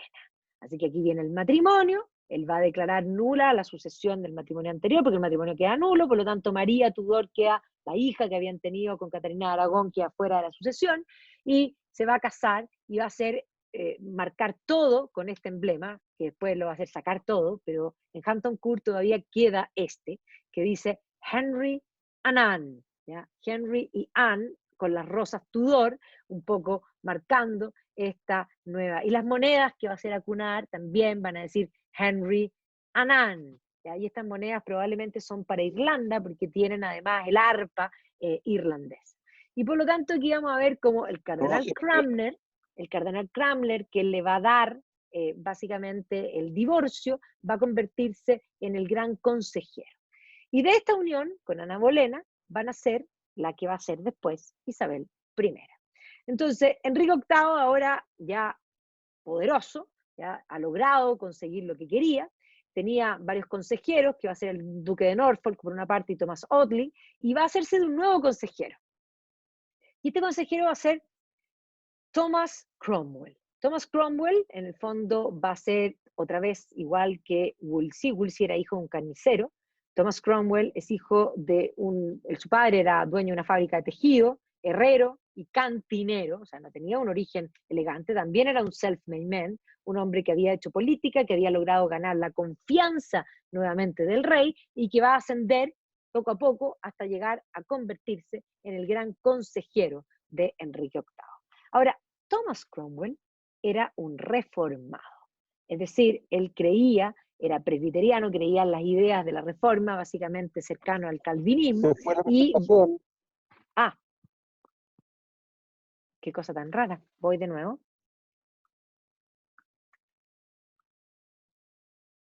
Vuelvo atrás, ahí está, Thomas Cromwell, que era en el fondo cercano al calvinismo, y por lo tanto había logrado ascender con en el fondo la confianza de Enrique VIII. Esta relación es lo que cuenta precisamente esta novela que se llama Wolf Hall, que cuenta también esta serie de la BBC, que es la misma, es basada en la novela, esta relación de la política, de cómo de alguna manera Thomas Cromwell asciende y logra subir escalones. Además, Thomas Cromwell va a ser pariente después de Oliver Cromwell. Oliver Cromwell es descendiente de Thomas Cromwell. Entonces, Thomas Cromwell va a hacer buenas migas con Ana Bolena, porque Ana Bolena también tenía ideas reformadas, y poco a poco va a ir ascendiendo. ¿Ya? Aquí precisamente las tensiones políticas van a ir permitiendo que este ascendido logre ir poniéndose cada vez más, en el fondo, ganando la confianza del rey y siendo uno de los personajes más importantes. Y evidentemente que él va a empezar a incorporar ciertas ideas religiosas, ciertos cambios religiosos a la reforma que había hecho Enrique VIII, porque Enrique VIII simplemente había roto con Roma para casarse, pero seguía siendo católico, seguía creyendo en la Virgen, en los santos, en los sacramentos, es más, nada de su creencia había cambiado, había roto con Roma, lo que es sedicioso, pero Thomas Cromwell no, Thomas Cromwell era un creyente en varias de las ideas, digamos, reformadas desde ya en la predestinación, entre otras cosas. Entonces, Thomas Cromwell va a insistir de que se haga una nueva ley sucesoria, en que obviamente que María quede fuera, ¿ya? Y que por lo tanto se establezca que ahora los hijos con Ana Bolena van a ser los verdaderos sucesores. ¿Ya? Pero además se va a establecer un acta donde se pone que el rey es la cabeza de la iglesia y comienza a separarse de Roma. Y aquí se va a hacer pintar como un rey tremendamente virtuoso. Esta es una ilustración que en realidad es bastante más grande que esto, pues se las voy a mostrar, pero aquí aparece Enrique VIII con una Biblia en la mano. ¿Ya? Yo ahora soy el padre de la iglesia. Pero Thomas Cromwell va a alentar a los reformados que van a decidir atacar el mundo católico. Y lo primero que van a hacer va a ser profanar la tumba de uno de los santos importantes, que era Sir Thomas Becket, que había sido muerto, que era arzobispo de Canterbury, que había sido muerto en la catedral en el reinado de los Plantagenet, en el reinado de Enrique II, y van a profanar estas reliquias. Y esto evidentemente va a causar de que gente, porque no porque el rey ha decidido romper con la iglesia, los católicos, que eran todos católicos en Inglaterra, iban a dejar de serlo. Y por lo tanto va a comenzar Thomas Cromwell a insistir de que tienen que aceptar el matrimonio con, digamos, con Ana Bolena por una parte, y tienen que aceptar de que el rey Enrique VIII es la cabeza de la iglesia. y se va a obligar a firmar un documento a todos los habitantes y a toda la gente importante que tienen que aceptar eso. Y Thomas More, que era el gran consejero de Enrique VIII hasta ese entonces, amigo de Enrique VIII, no va a querer firmar ese documento. Aquí está pintada toda la familia de Thomas More y efectivamente lo van a tomar preso, lo van a llevar a la Torre de Londres, lo van a tratar de obligar a firmar el documento, el propio Enrique VIII lo va a ir a visitar varias veces, y a todos aquellos que no firman y no aceptan que Enrique VIII es ahora la cabeza de la iglesia, van a terminar muertos. Entre ellos va a morir el cardenal Fisher, ¿ya? Que era el obispo de Rochester, va a morir también, bueno, Thomas More, y precisamente aquí aparece Enrique con el poder, en el fondo, temporal y el poder eclesiástico en sus manos. Es ahora él la cabeza. Y todo esto, lo que está detrás, es precisamente Thomas Cromwell. Que Thomas Cromwell además empieza a perseguir a todos aquellos que no aceptan estas ideas y aprovecha de perseguir a los católicos y van a venir las primeras persecuciones a los católicos, las primeras ideas de dónde están aquellos que complotan políticamente, porque entendamos que aquí el asunto religioso comienza a combinarse con los temas políticos. Así que en la época de Enrique VIII sí van a haber unas primeras persecuciones que además, aquí vemos nuevamente entregándole la Biblia en el fondo en las manos, ya en este entonces había habido una Biblia digamos, en inglés que la había hecho primero John Wycliffe, y en este periodo también se va a hacer una nueva edición, y aquí aparece la Biblia con, ojo, miren aquí, Enrique VIII aquí arriba, y aquí le están entregando la Biblia, que es lo mismo que aparece aquí, en inglés. Y aquí obviamente aparece esta idea de que todo esto es magnífico y se va a publicar, igual como Lutero va a publicar la Biblia digamos, en alemán, la Biblia en inglés. Así que aquí está Tyndale entregándole la Biblia a Enrique VIII, que es su obra, la iluminación, podríamos decir, de Dios para esta nueva iglesia, que es ahora una iglesia nuevamente aquí elegida, y obviamente contra los católicos. Miren claramente esta ilustración, o sea, Enrique VIII pone sus pies arriba de aquello, aquí están los monjes católicos con tonsura, que evidentemente quedan fuera, y aquí además podemos saber quiénes son, porque el que está aquí al lado, dando esta idea, en el fondo es Cromwell, ¿ya? Y aquí está Cranmer, ¿ya? O sea, además ponen los nombres, nosotros somos los artífices de esta nueva religión. Y aquí Enrique VIII, que no era nada de tonto, va a aprovechar, y un poco aquí va a ser Thomas Cromwell el que le dice, usted está con pocas plata, porque el reino estaba quebrado desde Enrique VII, venían saliendo de la guerra de los 100 años, de la guerra de las Dos Rosas, gastó todo en propaganda política y el reino no había mejorado las arcas fiscales. Entonces, al romper con la iglesia, Thomas Cromwell lo convence de que confisque los bienes del clero, y por lo tanto Enrique VIII va a confiscar los bienes, va a suprimir un montón de abadías, y en muchas partes de Inglaterra, del muro de Adriano hacia abajo, uno se encuentra con estos espectros de abadías magníficas que hoy día están en ruina. Bueno, todas esas abadías en ruina fue Enrique VIII.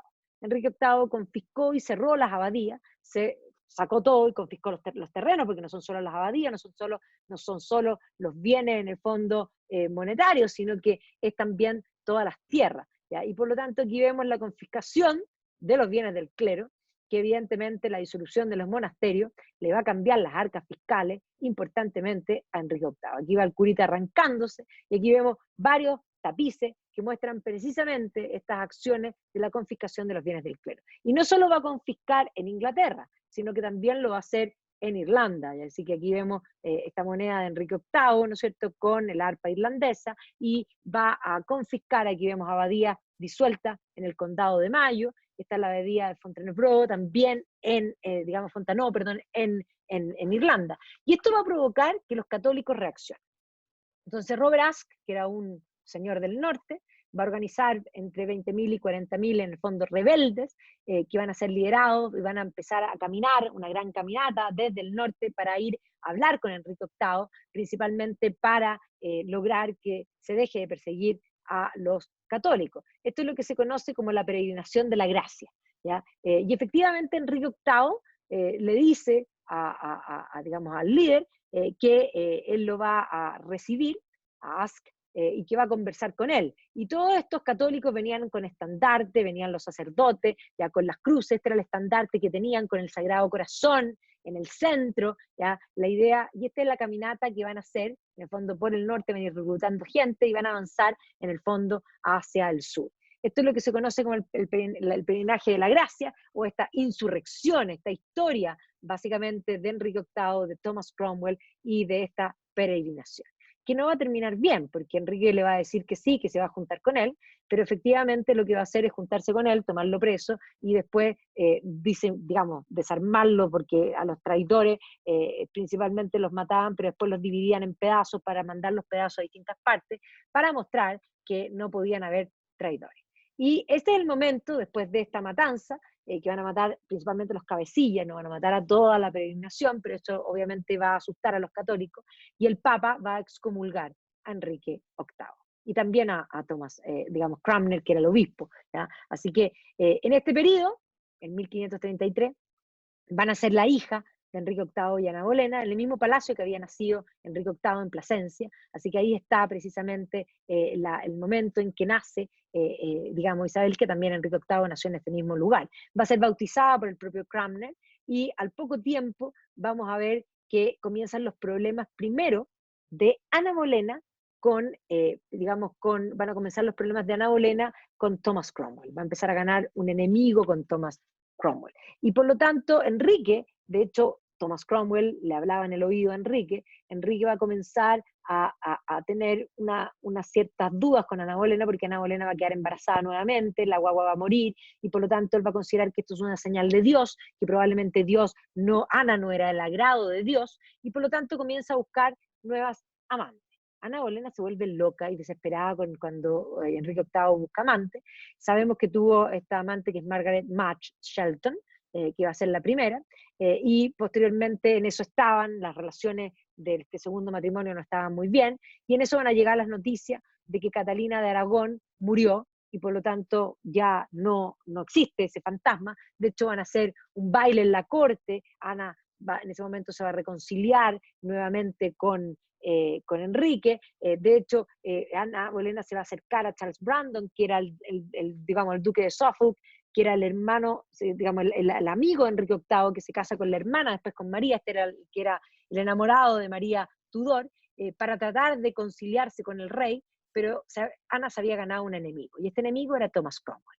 Y Thomas Cromwell decide, es más, cuando Enrique le empieza a decir que está desconfiado de que Dios ponga los ojos y trata de conseguir que anule el matrimonio, Thomas Cromwell dice, no voy a caer en este mismo juego de nuevo, además le tenía mala a Ana, y además sabía que si el rey se reconciliaba con Ana, probablemente Ana iba a influir en el rey para que el rey no lo mirara más a él. Y por lo tanto, para salvarse el pellejo, va a decidir de alguna manera montar toda una historia contra Ana. Para ese entonces, el rey tenía otra amante, que era una dama de la corte de Ana Bolena, que tenía 28 años, el rey tenía 40 y tanto, ¿ya? Y esta era Jane Seymour. Y por lo tanto, el montaje es que le van a entregar unas cartas que las pone Thomas Cromwell para que las encuentre el rey, de un supuesto adulterio de Ana con una serie de hombres en busca del hijo varón. Y en este plot van a meter incluso al hermano de Ana Bolena, a George Boleyn, ¿ya? Que los van a tomar, de hecho, presos, van a terminar en el fondo 5 hombres presos con la acusación de tener relaciones sexuales con la reina. Es más, este juicio va a ser un juicio que van a terminar todos muertos. Ana va a ser tomada prisionera, separada de su hija, que tenía 3 años, ¿ya? Y por lo tanto Isabel no va a criarse con su madre, va a entrar en desgracia de Enrique. Enrique dice que todavía la quería, pero ella fue traidora, y por lo tanto la mandan a la Torre de Londres y la hacen decapitar, ¿ya? Y va a morir digamos, el 19 de mayo de 1536. Enrique manda una espada, y así que aquí en la serie está en los Tudors, en la muerte de Ana Bolena, una espada bien afilada porque la quería, por lo tanto, para que la cabeza caiga de un solo golpe. ¿Ya? Eso es, en el fondo, piedad y misericordia. Así que la pobre Ana Bolena, que fue tan inteligente para ganarse a Enrique VIII y convertirse en reina, una vez que Enrique comenzó a tener las amantes, se volvió odiosa, y básicamente, además, buscó enemigos que no debió buscar. Su gran error fue ser inmensamente celosa, por una parte, y por otro lado, enemistarse con Thomas Cromwell. Y de ahí en adelante, Enrique VIII se va a casar varias veces. Y aquí va a venir, después de Catalina, Ana, se va a casar con Jane Seymour, con esta mujer con que estaba precisamente coqueteando, esta dama de la corte de Ana. Después ella va a morir en el parto, se va a casar con Ana de Cleves, con un matrimonio político, con quien probablemente ni consumó el matrimonio, se casó y después se divorció de ella, la llamó la burra de Flandes porque no la quiso en un comienzo, ya voy a contar toda esa historia, pero posteriormente va a llamarla like a sister, se va a convertir como en una hermana, en su consejera, y esta va a terminar con una pensión, con una dot, digamos, va a terminar, va a ser la más inteligente. Luego se va a casar con Catherine Howard, que va a ser infiel y también va a terminar muerta por traición, y finalmente con Catherine Parr. Así que ahí están todas las famosas 6 mujeres de Enrique VIII, que yo recomiendo el libro de David Starkey o de la Antonia Fraser, que son 2 historiadores buenos sobre esta historia en particular. Así que se va a casar con Jane Seymour. Enrique tenía 45, ella tenía 20 y tanto, y él va a estar muy feliz en este matrimonio, muy contento. Se dice, algunos plantean que enamorado. De hecho, él se va a hacer pintar en varias ilustraciones donde pone a Enrique VII y a su madre, y se pone él y a Jane Seymour. Y esta Jane le va a dar lo más preciado, un hijo hombre. ¿Ya? Pero después del parto va a tener complicaciones postparto, se va a infectar, obvio, no había antibióticos, y finalmente se va a morir. De hecho, se va a hacer pintar posteriormente con su hijo y con ella que ya había muerto, y de hecho hoy día varios hablan de que habría sido la mujer favorita de Enrique VIII, probablemente porque vivió tan poco, no se alcanzó a aburrir de ella, ¿ya? Y por lo tanto otros hablan de el verdadero amor de Enrique VIII, ¿ya? Así que de aquí van a ser este hijo hombre. Thomas Cromwell le propone un nuevo matrimonio político y quiere hacer una alianza con el mundo de Flandes y manda y propone a esta Ana de Cleves. De hecho, Enrique no estaba muy seguro si seguir este acuerdo político o no, y precisamente manda a Holbein, que era el pintor, para que pinte. Este es un cuadro que después pinta Holbein, pero en ese entonces Holbein va a la corte y hace este retrato, esta miniatura que le mandan a Enrique VIII, que la mira y dice, ya, bueno, ya, no está tan mal. Pero la verdad es que Holbein fue muy buena persona, porque Ana de Cleves había tenido viruela, y por lo tanto tenía la cara llena de hoyos. ¿Ya? Así que aquí le hizo un lifting, básicamente, la pintó bastante bien. Cuando llegó a Enrique VIII no le gustó, incluso se había hecho, aquí está Ana de Cleves, o sea, no le gustó, la llamó la burra de Flandes, se casó con ella, pero después, por el acuerdo, pero quedó muy molesto y después se disolvió y van a hacerse muy amigos, como yo les conté. Y ahí va a aparecer la figura del duque de Norfolk, que era uno de los consejeros, que era archienemigo de Thomas Cromwell. ¿Y por qué era enemigo de Cromwell? Porque Cromwell venía de una ascendencia ahí nomás y había ganado la confianza del rey. El duque de Norfolk era noble y básicamente no les gustaba que el rey confiara en estos comunes, básicamente. Y entonces, esta pugna política va a hacer que el duque de Norfolk, después de que se divorcia digamos, de Ana de Cleves, le muestre en el fondo una miniatura de una sobrina de él, que era Catherine Howard, que era súper jovencita y que era muy bonita, supuestamente, en los cuadros no sale tan bonita, pero que era pura nieve, según el duque de Norfolk. La verdad es que no era nada de pura, ¿ya? De pura no tenía absolutamente nada, había tenido varios romances anteriores, pero se la venden a Enrique VIII como pura. Y por lo tanto, esta situación del matrimonio, de forzar a Enrique VIII, de haberse tenido que casar, de haber hecho perder el tiempo, va a hacer que Thomas Cromwell finalmente entre en desgracia. Los mismos políticos le van a poner cosas quizás en la cama entre ellos, y por lo tanto van a hacer que finalmente pierda la confianza del rey, y finalmente Thomas Cromwell va a terminar también acusado de traición y decapitado, ¿ya? Así que se va a casar con Catherine Howard, que era esta niña supuestamente pura, que de pura yo les dije que no tenía nada. Catherine Howard no era solo no era pura, sino que era tonta, porque en Hampton Court va a buscar amantes, se le va a descubrir los amantes, no uno, sino que aquí está con uno de los amantes era Thomas Culpeper, que era uno de los guardias más encima, o sea, cualquier micro le servía, y Francis Derham, y precisamente los van a acusar de alta traición, así que la van a hacer entrar por esta puerta, la puerta de los traidores, en la torre de Londres, y va a terminar decapitada.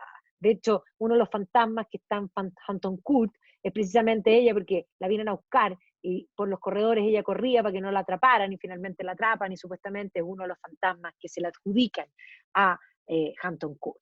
Así que Catherine Howard va a terminar muerta y finalmente se va a casar con Catherine Parr, quien va a ser una mujer inteligente, que además va a jugar un rol súper importante porque va a reconciliar a Enrique con sus hijos. Ella se va a preocupar de acercarlo, esta va a ser la única que va a terminar sobreviviendo al rey, va a moverse muy bien, va a acercar a Enrique a todos sus hijos, va a hacer que los hijos se conozcan entre ellos, porque no se conocían casi entre ellos, y por eso aquí se va a hacer pintar con, en el fondo, con los hijos de Enrique VIII, y aquí vemos precisamente a las dos niñitas también al lado. Es más, Enrique y se va a acercar bastante a Isabel, Catherine Parr va a ser bastante cercana a Isabel, y de hecho a la muerte de Enrique VIII, Isabel se va a vivir con ella. Ella se vuelve a casar con uno de los hermanos, se casa con uno de los hermanos Seymour, y ahí esos hermanos Seymour buscaba poder y va a coquetear con Isabel, y eso va a romper la relación de Catherine Parr también con Isabel. Entonces, aquí viene toda la historia de los hijos de Enrique VIII, que tienen también mucho paño que cortar, todos van a ser reyes. A la muerte, digamos, de Enrique VIII va a gobernar Eduardo, que era el hijo de Jane Seymour, que era el primero en la línea de sucesión porque era hombre. Después, cuando muere él, va a gobernar María, hija de Catalina de Aragón, y a la muerte de María va a gobernar Isabel, que era la hija de Ana Bolena. De hecho, aquí vemos la joven Isabel, que se hace pintar como una joven virtuosa, con un libro, probablemente la Biblia, en la mano, para tratar de reencantar al padre, esa idea de volver a estar en la línea de sucesión. Y así poco a poco Enrique VIII los va a volver a poner a todos en la línea de sucesión. Ahora, Enrique VIII también va a tener una injerencia importante en Gales. Gales había sido conquistado en la época de los Plantagenet. Él había sido nombrado, en el fondo, desde pequeño, con ciertos títulos en Gales, y él va a hacer toda una nueva legislación para Gales, esta idea de tratar de unificar el territorio. Y lo mismo va a pasar con Irlanda. Él también va a ser de los primeros que van a empezar a tener una presencia con plantaciones en Irlanda. Y después esto se va a mantener con más fuerza en el gobierno de Isabel I, pero va a tratar de integrar el territorio. Y Enrique VIII va a ser el primero también a darse cuenta de que Inglaterra, Irlanda, en el fondo sus territorios, son territorios que son marítimos y que necesita tener una armada. Y él es el que funda la Armada Británica, y por lo tanto aquí vemos que se va a nombrar comandante y almirante de esta armada, y Enrique va a ser el primero en la idea de que Inglaterra necesita tener una gran armada. Esto va a iniciar con Enrique y después va a aumentarse con Isabel I, después sobre todo del intento de invasión de Felipe II con la Invencible Armada. Y va a hacer construir una serie de fortificaciones en ciertos lugares estratégicos, específicamente en el lado más pequeño del Canal de la Mancha. Va a construir este Deal Castle, que es un castillo que además tiene artillería puesta para la defensa y que vale la pena de visitar, porque además aquí él pone todos estos torreones donde tenía artillería pesada para poder desde la costa defender a Inglaterra. O sea, esta era la idea, donde habían cañones puestos, era una defensa marítima, y esto lo va a proyectar en varios lugares, entendiendo que Inglaterra es una potencia marítima. El gran pintor de la corte es Hans Holbein. ¿Ya? Holbein va a vivir en Inglaterra, va a pintar grandes de sus cuadros, van a estar precisamente en el National Gallery por lo mismo. Este es uno de los momentos Mori más importantes, aquí aparece la calavera, que es uno de unos cuadros de formatos grandes, pero él va a pintar todo, va a inventar básicamente la figura de Enrique VIII. En la figura, Holbein es el que va a hacer la propaganda política de este rey inmenso y que va a imponer básicamente los cánones, podríamos decir, de la moda. No lo va a pintar una vez, sino que se va a hacer pintar muchas veces. O sea, Enrique VIII tenía un ego importante. Sí, le gustaba componer música para escucharla a él, le gustaba hacer las cosas para él, le gustaba que lo miraran, y por eso sus canchas de tenis que hace tienen público, porque sí le gustaba jugar tenis, pero que lo miraran. ¿Ya? Y así vemos que se va a hacer pintar con la misma moda, pero de distintos colores, por Holbein en forma constante. Hay muchos retratos de Enrique VIII hechos precisamente por este gran pintor de la corte. Del mismo modo, Holbein va a pintar a todos aquellos personajes en torno a el mundo de, digamos, de Enrique VIII y de los Tudors. Desde ya va a pintar varios retratos de Erasmo de Rotterdam, del propio retrato de Thomas More, que va a morir también, lo pinta en este momento, el retrato de Thomas Cromwell también, digamos, de Norfolk también, de los hijos de Enrique VIII, por supuesto, de las mujeres de Enrique VIII, de los obispos, básicamente, todos van a ser pintados por este pintor de la corte. Pero además va a tratar de mostrar la política desde edificaciones. El Palacio de Nansouch, que hoy día no existe, era en el fondo su gran, digamos, construcción. Este palacio, en el fondo, se lo va a regalar, de hecho, posteriormente, digamos, más adelante, lo va a regalar en la época de la Restauración, Carlos II, a una de sus amantes, ¿ya? Y posteriormente ella va a ser la que inicia la demolición, ¿ya? Porque consideraba que no era la moda de ese minuto, pero debe haber sido una cosa fabulosa. Nonsuch quería competir con Chambord, ¿ya? Básicamente, si uno ve, era algo magnífico, es una pena que lo hayan eliminado, ¿ya? Pero obviamente que esto era, o sea, pretendía ser un gran palacio de corte renacentista que tenía que competir políticamente con las grandes edificaciones de los otros. Hay cosas que sí sobreviven, que va a construir en la capilla del King's College de Cambridge, es una de las maravillas, que la va a construir precisamente Enrique, donde va a ensalzar este gótico florido tardío y donde va a coronar todo con sus emblemas ya reales. ¿Ya? Aquí vamos a ver que las rosas Tudors abrochan todas en el fondo, digamos, este tejido gótico digamos, en el cielo. Y se va a hacer poner él también, obviamente, ahí está él con el poder temporal y el poder espiritual, y las rosas Tudor floridas, porque el reino comienza a florecer gracias a él. Hampton Court, que era la corte, en el fondo el palacio del cardenal Wolsey, que el cardenal Wolsey se lo regala, se va a convertir en su corte, lo va a aumentar, lo va a embellecer, y hoy día es uno de los lugares que vale la pena visitar, que aquí también va a quedar un poco de esta distinción, es un palacio renacentista de gran gusto, los salones y la parte Tudors son realmente magníficos, y uno se puede imaginar lo que eran los banquetes de la corte de Enrique VIII. Aquí los bailes precisamente que uno se puede imaginar. ¿Ya? Aquí ve estos detalles básicamente en su interior, porque Hampton Court tiene dos alas.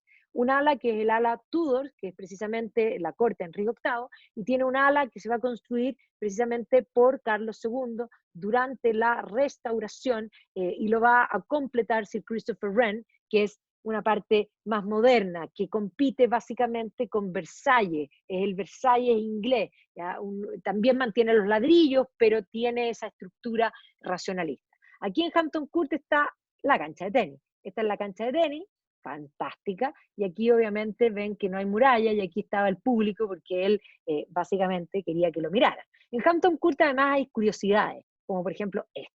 ¿Ya? Este precisamente era un gran invento para tener, y tenía Enrique VIII, en Hampton Court. También es una de las cosas más impresionantes visitar las cocinas.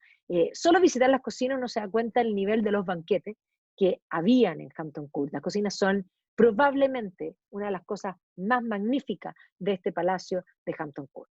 También va a ser construir el Christ Church College de Oxford, que probablemente el college más lindo de la Universidad de Oxford.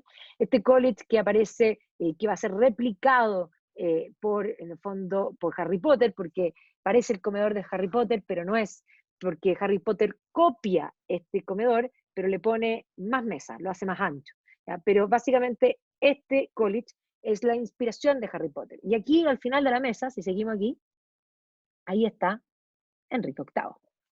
Esto es precisamente su fundación. Ahí está Enrique VIII, y aquí está el cardenal Wolsey, y aquí está Elizabeth, ya básicamente esta idea de este periodo.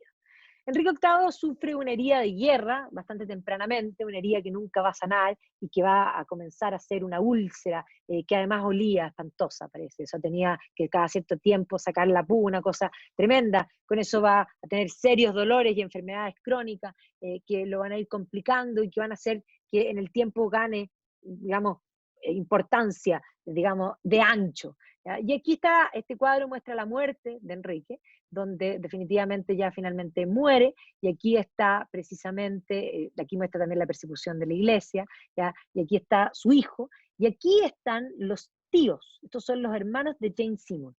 Jane Seymour era presbiteriana, y por lo tanto este niño va a ser criado por la familia Seymour, y a la muerte de Enrique, este niño va a ser quien va a comenzar con todas las reformas que van a cambiar y van a crear la iglesia de Inglaterra, las reformas religiosas más duras. ¿Ya? Y de hecho, Edward Seymour va a ser en el fondo el regente, el Lord Protector de este niño.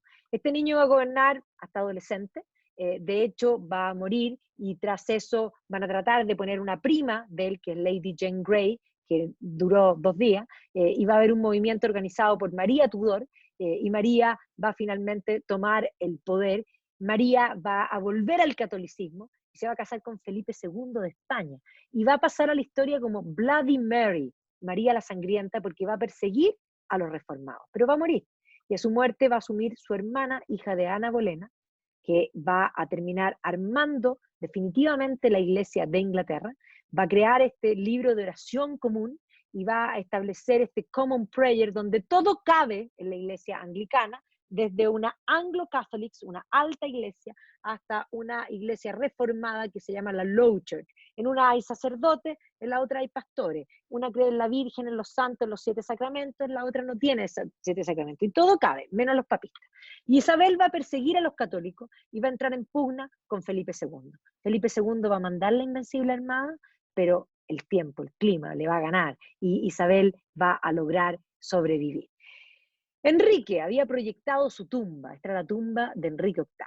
Había hecho traer un granito fabuloso para su tumba. Y es más, esta es la tumba de Enrique VIII. No tuvo su tumba, no tiene el granito, y es más, esta es la tumba de Catalina de Aragón, que está en la Catedral de Petersburg, que es una tumba más importante que la de Enrique VIII.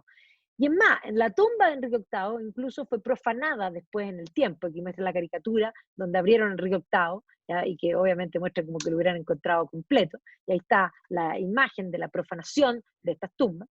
Y de hecho no se hizo el proyecto, este era el proyecto que había, y el granito que era para ese proyecto después se usó en Inglaterra. Y se usó para enterrar a Horacio Nelson.